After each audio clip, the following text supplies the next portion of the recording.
Welcome to Chillin' 101. We hope this video helps. You start by confirming prerequisites: edition, licenses, and admin access in both Salesforce and Microsoft 365.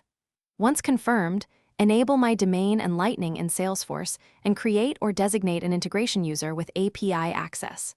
Next, in Microsoft 365, ensure Exchange is active and the Outlook client is installed for every user who will sync. Make sure you have admin credentials on both platforms. From here, you proceed to install the Salesforce add-in for Outlook and prepare permission sets.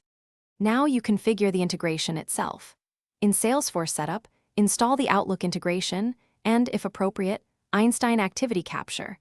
Understand Einstein captures emails and events into Activity Timeline, but stores limited CRM data. Assign the Salesforce Outlook integration permission sets to users, then configure compact layouts and global actions for calendar events. In the Microsoft 365 Admin Center, set organization-level add-in permissions.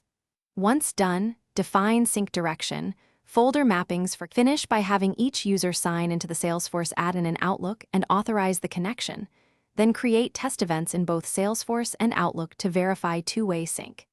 If events don't appear, check user permissions, token expiration, and whether Einstein Activity Capture is suppressing CRM storage.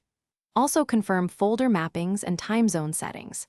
If problems persist, reauthorize the user token from Salesforce, clear the Outlook add-in cache, and validate Exchange mailbox settings.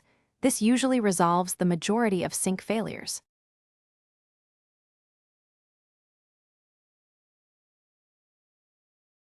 Thanks for watching. Consider subscribing if we helped you.